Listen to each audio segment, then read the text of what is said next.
Welcome to Motivational Humanity. You are not alone. You know what I've learned after years of research, listening to stories, and walking through my own messy middle?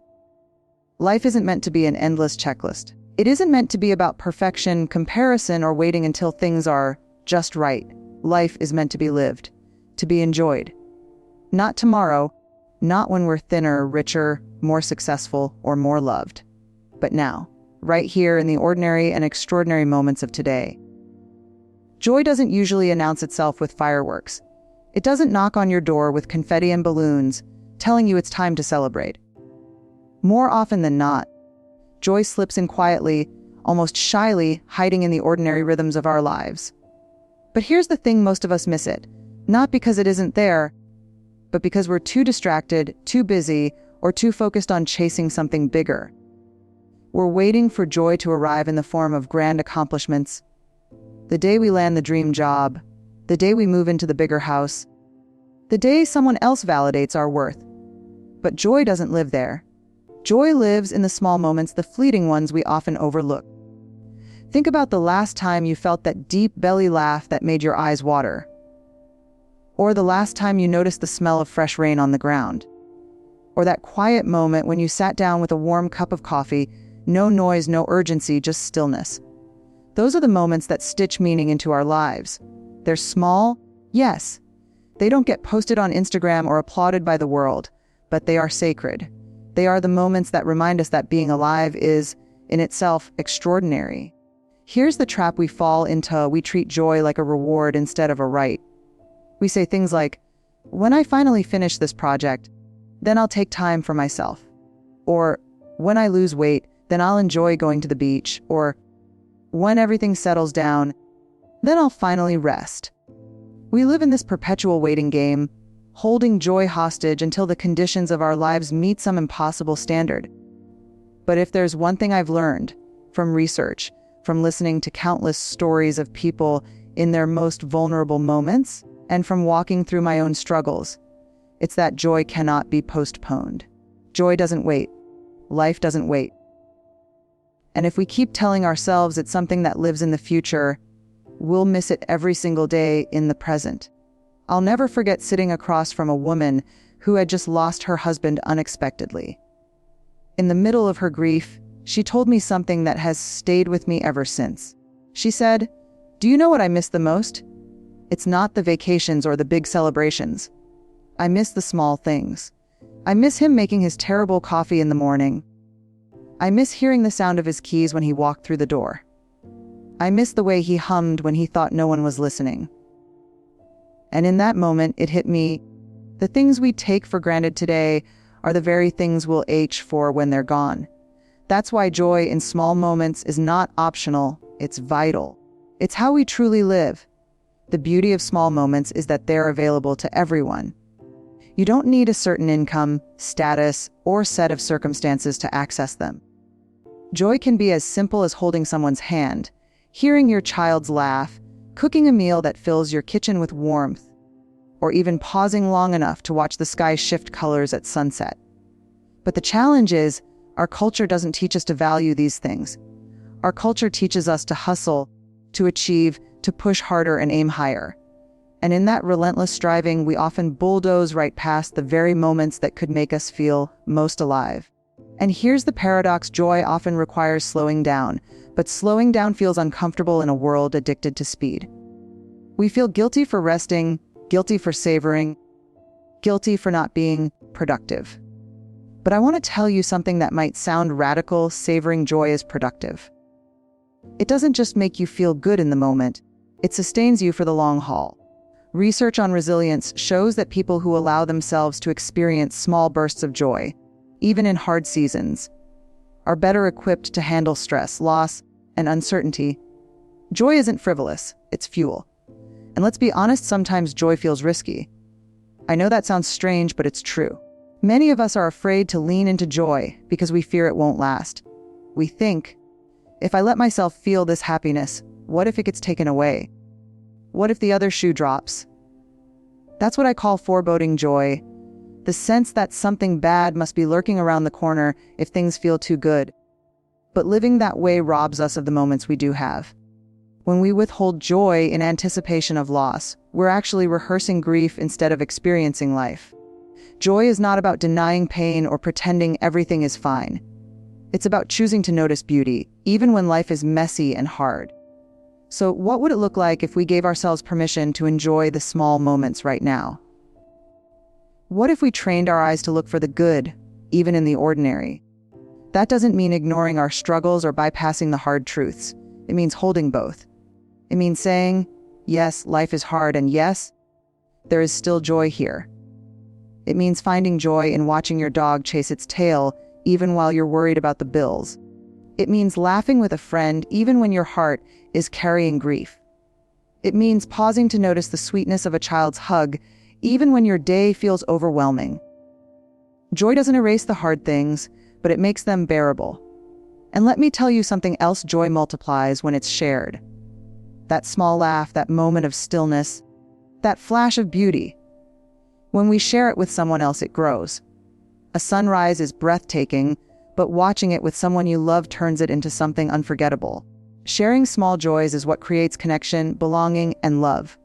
And isn't that what life is ultimately about? The truth is, joy is always present, but it requires awareness. It asks us to pay attention.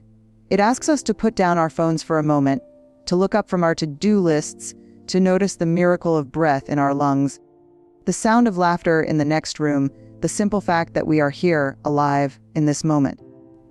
So if you're waiting for your life to become extraordinary before you allow yourself to enjoy it, hear me when I say this: the extraordinary is already here. It's in the morning light, in the messy kitchen filled with signs of life, in the conversations that make you feel seen, in the breath you're taking right now. Don't miss it because you're waiting for something bigger. Joy is not a destination you arrive at someday.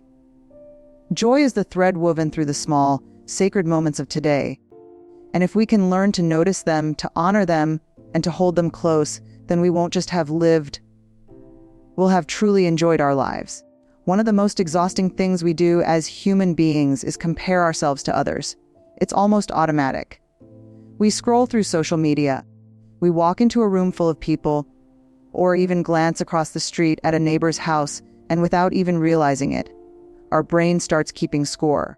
Their life versus mine, their success versus mine, their body versus mine, their happiness versus mine. And here's the problem: comparison is the fastest way to drain the joy right out of our lives. It's like a thief that sneaks in when we're not looking and steals the satisfaction we could be experiencing in the moment. When we compare, what we're really saying to ourselves is, what I have is not enough. It doesn't matter how good, meaningful, or beautiful our lives are. If we measure them against someone else's, they'll suddenly feel inadequate. And that's not because our lives aren't worthy of joy. It's because comparison distorts our perspective. It turns our vision away from gratitude and toward scarcity. Instead of asking, what's good in my life? We ask, why don't I have what they have? And that's a dangerous place to live. I remember once talking to a group of college students about joy and resilience. One young woman stood up and said, I feel like I can't enjoy my own accomplishments because the moment I do something good, I see someone else doing something better. I got an internship I worked so hard for, but the joy lasted maybe 5 minutes before I saw a friend post about her amazing job offer. Suddenly my win didn't feel like a win anymore. The whole room nodded in agreement, and that's the heartbreaking truth. Comparison can make us numb to our own victories. It blinds us to the fact that we're living moments we once prayed for. Comparison is sneaky because it often shows up dressed as motivation.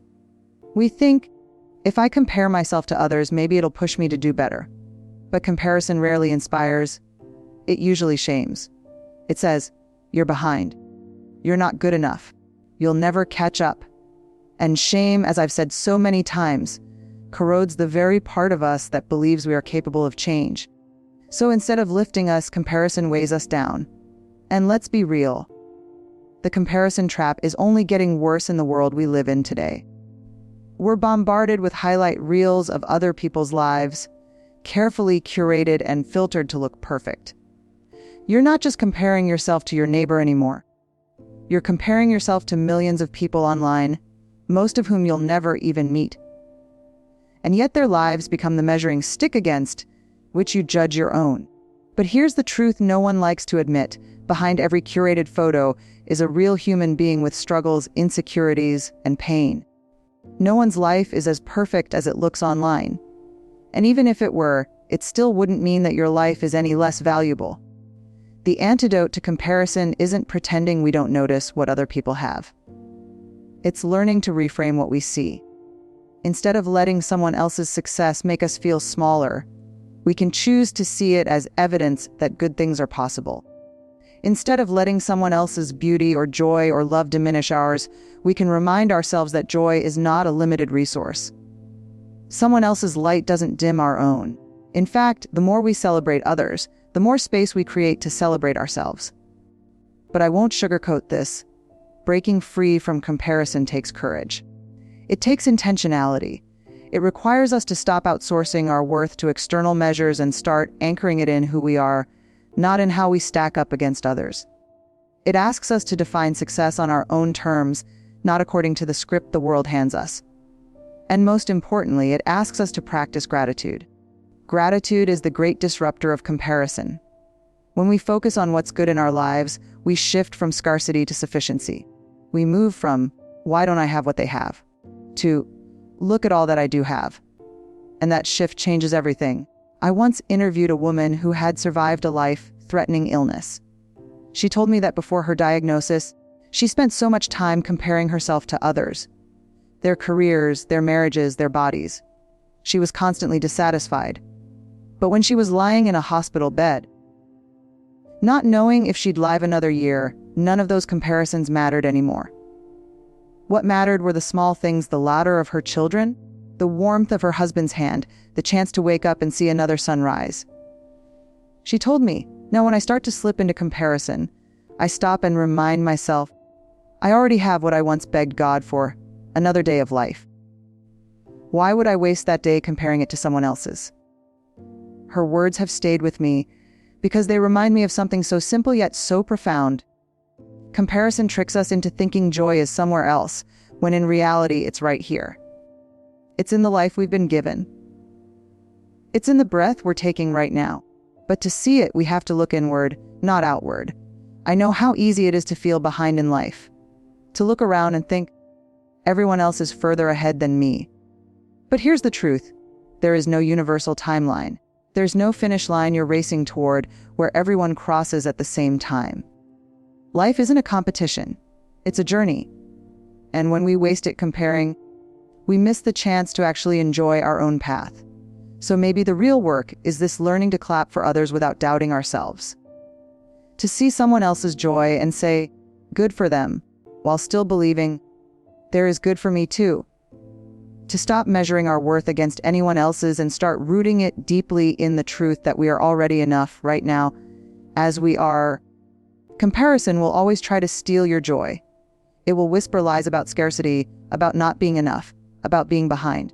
But you have the power to silence that voice by choosing gratitude, by celebrating others, and by remembering that your life, imperfect, messy, ordinary as it may seem, is worthy of being fully enjoyed. Because the truth is, joy cannot coexist with constant comparison. You can't hold both in your heart at the same time. So if you want to enjoy your life, if you want to experience the fullness of joy, you have to lay comparison down. You have to release the measuring stick. And you have to trust that your path, your story, and your journey are unfolding exactly as they are meant to.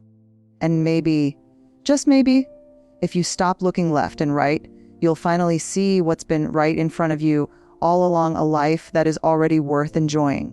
Perfection is one of the greatest barriers to joy. It promises us safety, belonging, and approval, but it delivers only exhaustion, shame, and disconnection. I've spent years researching how perfectionism shows up in our lives, and what I've learned is this: perfection is not the same as striving for excellence. Striving for excellence can be healthy and fulfilling. Perfectionism, on the other hand, is a shield we carry, thinking it will protect us from judgment, failure, or rejection. But the truth is, it doesn't protect us. It imprisons us. And the cost of carrying that shield is that we can never truly enjoy our lives as they are. Perfection whispers to us in 1,000 little ways. It says, don't show up until you've lost the weight. Don't speak up until you know the perfect answer. Don't rest until every item on the list is crossed off. And perhaps its most dangerous lie, don't be happy until everything is in place. We believe that if we can just get everything right, if we can organize, control, and polish every part of our lives, then finally we'll deserve joy. But here's the painful truth. Joy doesn't live on the other side of perfection. Joy lives in the messy, ordinary, unfinished, imperfect now. I remember talking to a mother who was raising 3 children. She told me she constantly felt guilty because her house wasn't spotless, her meals weren't always Instagram worthy, and she sometimes lost her patience. She said, I feel like I'm failing them. I want to be the perfect mom. But when I asked her what her kids would say about her, she paused. Then she said, they would probably say I love them, that I tuck them in every night, and that I make the best pancakes on Saturdays. She smiled through tears and added, I guess that's enough. That moment was powerful because it revealed something we so often forget. Perfection is not what people remember about us. What they remember is presence, love, connection. And those things don't require perfection. They require enough. There's a saying I come back to often, done is better than perfect. But I'd take it even further, lived is better than perfect. Because too many of us are waiting to start living until we've perfected ourselves or our circumstances. We tell ourselves, when my body looks a certain way, then I'll wear the swimsuit. When I've reached a certain level in my career, then I'll feel proud. When my house looks like a magazine, then I'll invite people over. But waiting for perfection robs us of experiences that could bring joy right now. It's like standing on the edge of the pool your whole life, waiting for the water to be exactly the right temperature before you dive in. You'll miss the entire swim. Perfection is rooted in fear of not being enough. And that's why it feels so heavy. Because no matter how hard you try, perfection always raises the bar.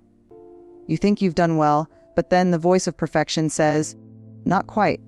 Do better. It's an endless treadmill, and it will wear you down until you have nothing left to give. But when we decide to step off that treadmill and embrace enough, something shifts. Enough doesn't mean we stop growing or caring. It means we stop letting shame dictate the terms of our lives. It means we allow ourselves to show up as we are, believing that who we are right now is worthy of love and joy. I once heard someone describe perfectionism as a 20-ton shield that we drag around, thinking it will protect us, but all it does is keep us from flying. And I think that's exactly right. We're so busy polishing the shield, trying to look flawless, say the right thing, appear put together, that we forget what the shield costs us. It costs us freedom. It costs us authenticity. It costs us joy. When we put down the shield and choose enough instead, we give ourselves permission to laugh without worrying if our laugh is too loud, to dance without wondering if we look foolish, to rest without feeling guilty. That's where joy lives, not in perfection but in presence. Let me be clear. Embracing enough is not about settling for mediocrity. It's about choosing wholeness over exhaustion. It's about recognizing that worthiness is not something you earn through flawless performance. It's something you claim because you are human. Think about children. When a child takes their first steps, we don't say, well, that wasn't perfect. You fell 3 times. We cheer. We celebrate the wobble, the courage, the attempt. Somewhere along the way, we lose that compassion for ourselves.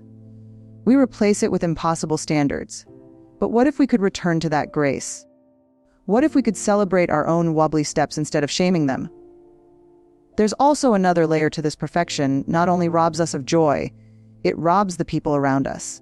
When we demand perfection from ourselves, we often unconsciously demand it from others too. And that creates disconnection. No one feels safe to be real when perfection is the standard. But when we model enough, when we show up with our flaws, our mistakes, our realness, we create space for others to do the same. That's how relationships deepen. That's how communities thrive.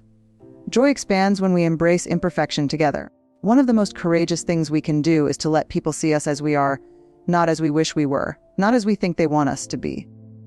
Just us. Imperfect, authentic, enough. That kind of vulnerability feels terrifying at first, but it's also liberating. Because once you realize you don't have to be perfect to be loved, you finally start to experience the joy of being truly seen. And being seen is where joy flourishes. So what does it look like in practice to let go of perfection and embrace enough? It looks like showing up to the dinner party, even though your house isn't spotless. It looks like applying for the job, even though you don't meet every single requirement. It looks like wearing the dress you love, even if it doesn't fit the standard the world told you it should. It looks like laughing at your own mistakes instead of hiding them. It looks like giving yourself permission to rest, because your worth is not tied to productivity. Every time you choose enough over perfection, you reclaim a piece of joy. You remind yourself that life isn't meant to be a performance. It's meant to be lived. And the truth is, no one is keeping score the way you think they are. Most people are too busy worrying about their own imperfections to notice yours. And the people who matter most, the ones who love you, don't need you to be perfect. They just need you to be you. So if you're waiting until you're flawless to enjoy your life, let me tell you right now, you'll be waiting forever. Perfection will always move the finish line. But enough is available today. Enough says, you don't have to wait. You don't have to prove. You don't have to earn. You can laugh, rest, love, and live right now, exactly as you are. And maybe that's the most powerful truth of all.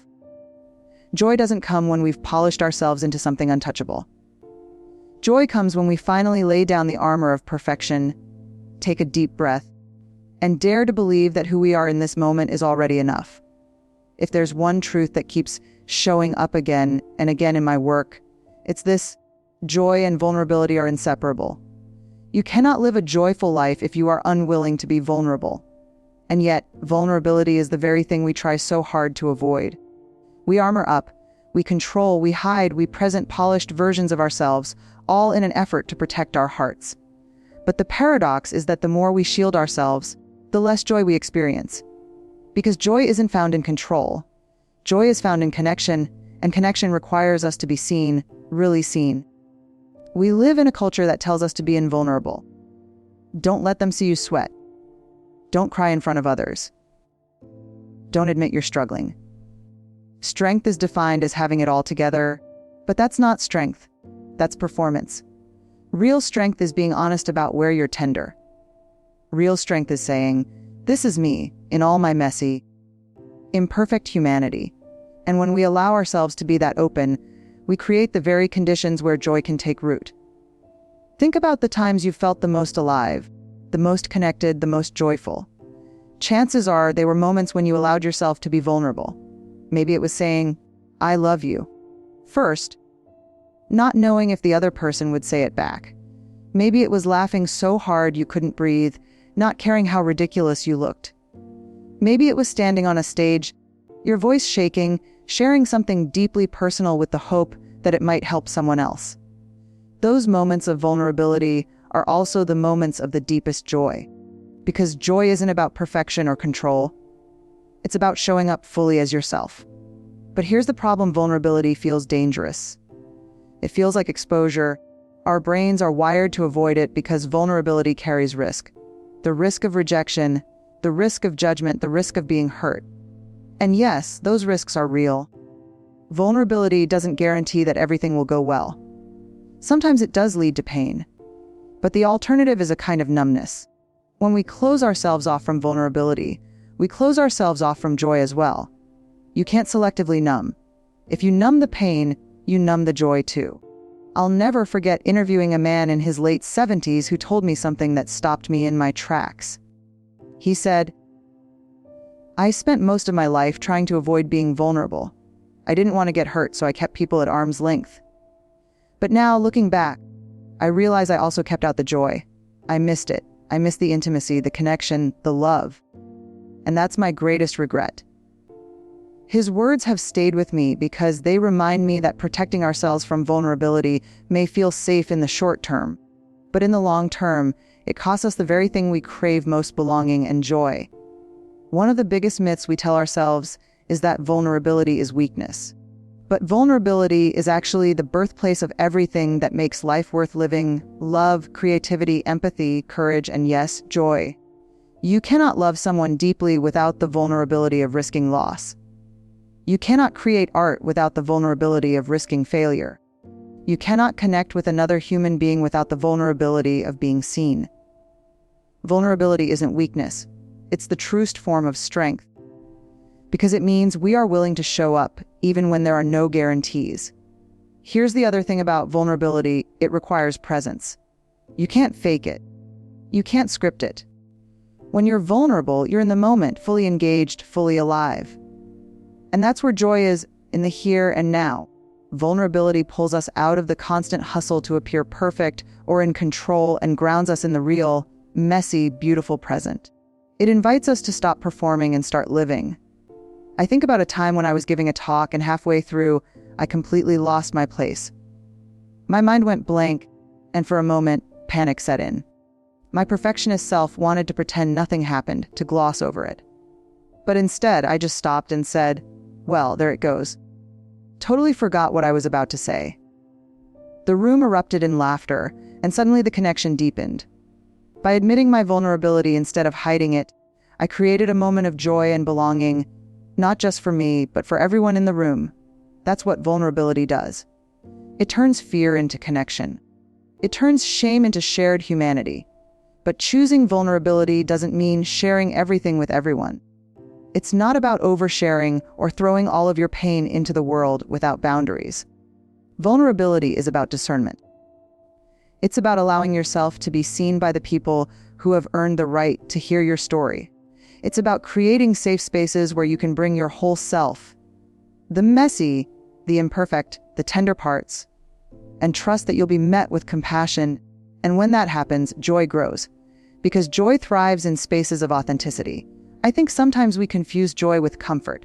We think joy means everything is easy, that we feel safe and secure. But real joy is deeper than comfort.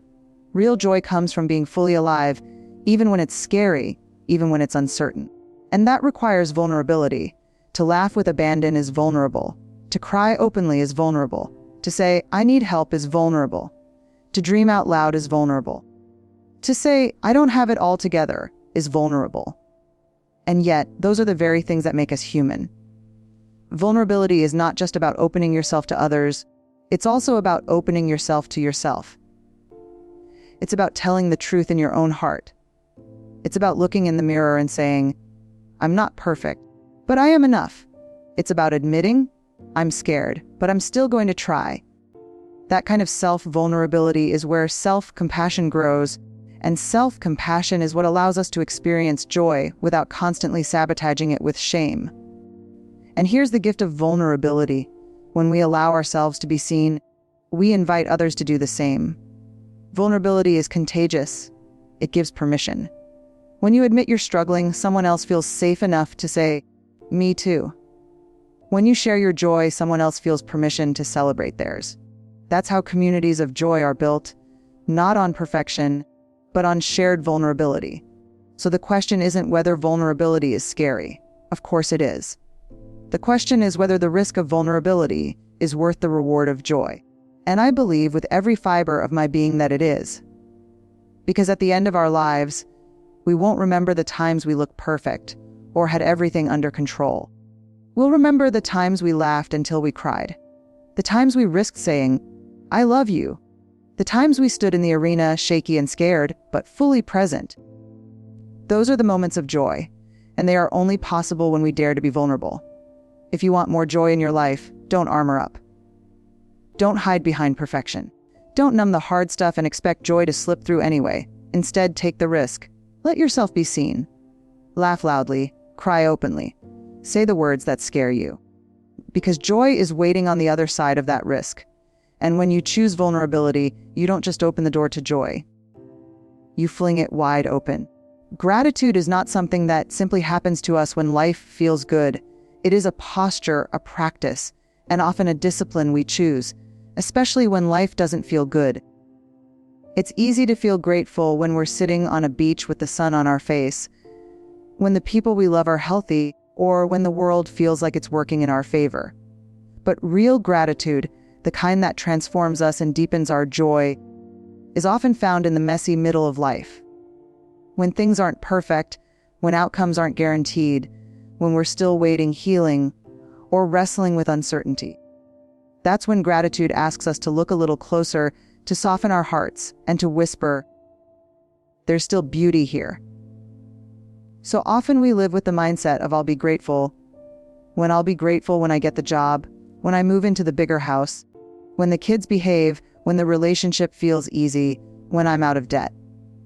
But here's the truth. If we keep putting off gratitude until everything aligns, we'll spend our whole lives waiting. Gratitude doesn't wait for perfection. It teaches us to see enoughness in what's right here. And when we see enoughness, joy follows. I remember once interviewing a woman who had lost her husband unexpectedly. She said something that stopped me in my tracks. If I could go back, I wouldn't ask for more vacations or fancy dinners. I would give anything to go back to one more ordinary evening. The two of us sitting at the kitchen table, eating leftovers, laughing at some silly story. At the time, I didn't realize how holy that moment was. That's the power of gratitude. It takes what looks ordinary and reveals the extraordinary underneath. It makes us aware that even the most unremarkable moments carry the seeds of joy. The practice of gratitude changes us because it shifts the way we see our lives. Without gratitude, we tend to focus on scarcity, what we lack, what's missing, what's wrong. Our brains are wired to look for danger, for what needs fixing. Gratitude rewires that. It tells our brain, pay attention to what's working. Notice what's good. Celebrate what's here. And the more we practice it, the more we realize there is always something to be thankful for, even in the hard seasons. Gratitude doesn't erase pain or make challenges disappear. Let's be clear about that. It doesn't say everything is fine when everything is not fine. What it does is create a little more room in our hearts to hold both truths. Life can be brutally hard, and there can still be moments of beauty worth noticing. A mother in grief can still be grateful for the way her child's laugh once filled the house. Someone recovering from illness can still be grateful for the sunrise breaking through the window. Gratitude doesn't demand we minimize pain. It simply invites us not to miss the gifts hidden inside it. And sometimes, gratitude is not about the grand declarations. It's about the smallest acknowledgments. It's jotting down 3 things at night that made you smile. It's pausing long enough to enjoy the warmth of your coffee before rushing into the chaos of the day. It's telling someone, "I'm glad you're here," and meaning it. These small practices don't just make us feel good in the moment. They slowly change how we show up in the world. A grateful heart becomes a softer heart, more open to joy, more resilient in struggle, more generous with love. There's also a vulnerability in gratitude, and that's why it can feel difficult. To say, "I'm grateful for you," is to let someone know they matter, and that can feel tender. To say, "I'm grateful for this moment," is to admit that it could slip away, and that reminds us of life's fragility. Gratitude asks us to lean into that vulnerability anyway. To appreciate what we have, even knowing it's not forever. That's why gratitude and joy are deeply connected. Both require us to be present, to stop numbing, to risk feeling deeply. And let me be honest, gratitude is not always easy. Sometimes it feels like the last thing we want to do. But here's what I know. Gratitude is a muscle. The more we practice it, the stronger it becomes. At first, it might feel forced, even uncomfortable, like lifting weights you haven't touched in years. But over time, it starts to feel natural. You start to see beauty where you once overlooked it. You start to savor moments instead of rushing past them. And joy begins to slip into your life, not as a fleeting emotion, but as a steady undercurrent. The people I've met who radiate the most joy are not the ones with the easiest lives. They're often the ones who've walked through deep pain, who've lost, who've struggled, who know what it feels like to have life fall apart. And yet, they carry this quiet strength, this lightness. Why? Because they practice gratitude. They choose again and again to notice the good, to give thanks, to honor the sacredness of life even in its imperfection. So what does it mean to enjoy your life? It means practicing gratitude every single day, not because everything is perfect, but because gratitude allows us to see the perfection in the imperfect.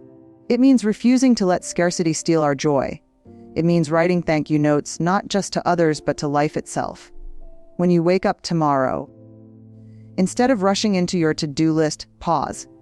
Notice the breath in your lungs. Notice the way the light spills across the room. Notice the sound of a voice you love.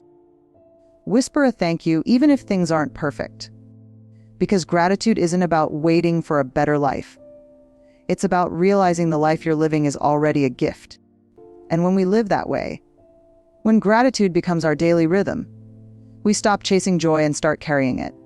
We stop waiting for life to finally be enjoyable, and we start realizing it already is. So maybe today, the invitation is simple: stop waiting for joy to show up, and practice gratitude until you realize it's been here all along. So here's the truth: enjoying your life is not selfish, it's sacred.